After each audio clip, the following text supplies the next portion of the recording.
Ciao a tutti e bentornati in un nuovo video. Quante volte avete provato a tradurre il verbo can in italiano per poi scoprire che ha differenti traduzioni e ciascuna di queste traduzioni ha un significato diverso? La traduzione del verbo can è più complessa di quanto si possa pensare. Ci sono infatti 3 verbi che possono tradurre il verbo can. Questi 3 verbi però hanno significati e sfaccettature differenti che impareremo in questo video. I 3 verbi in questione sono potere, riuscire e sapere. Trattasi di 3 verbi irregolari. Per ciascuno di questi vedremo la coniugazione al presente indicativo. Iniziamo dalla classica traduzione di can, che è il verbo potere.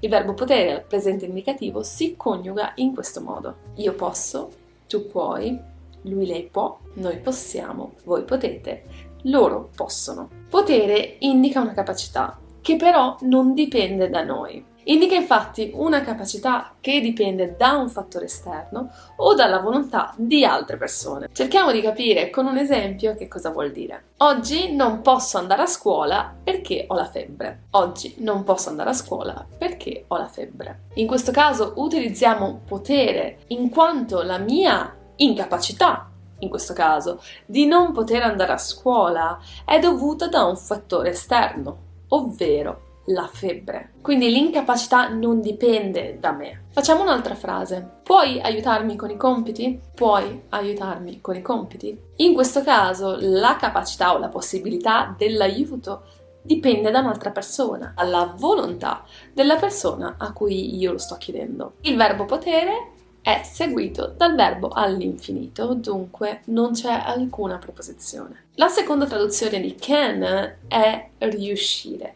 Riuscire si coniuga in questo modo. Io riesco, tu riesci, lui, lei riesce, noi riusciamo, voi riuscite, loro riescono. Contrariamente al verbo potere, con il verbo riuscire, la capacità di fare qualcosa dipende da noi stessi, dipende dalle nostre capacità.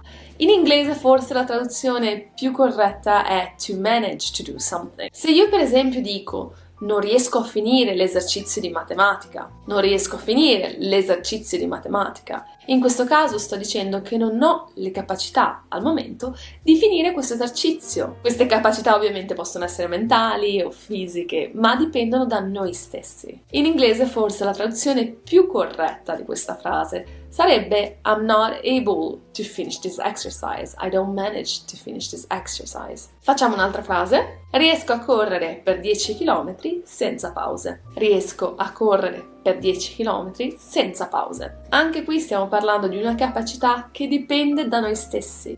Si tratta di una capacità fisica nostra. È un po' come dire sono in grado, ho la capacità di fare questa cosa. Come avrete notato, il verbo riuscire è seguito dalla preposizione a e dal verbo all'infinito. Terminiamo con il verbo sapere, che ha diversi significati. Ho già fatto un video che vi metterò qui sopra dove spiego le differenze tra sapere e conoscere, ma in questo caso voglio parlare di sapere come can. Sapere al presente indicativo si coniuga in questo modo. Tu sai, lui lei sa, noi sappiamo, voi sapete, loro sanno. Sapere come can si utilizza quando parliamo di qualcosa che noi abbiamo imparato a fare. Possiamo averla imparata tramite una lezione, tramite un corso, tramite esperienza, ma qualcosa che noi abbiamo poco a poco imparato a fare. Se io dico per esempio Martina sa giocare a tennis molto bene, Martina sa giocare a tennis molto bene, stiamo parlando di un'abilità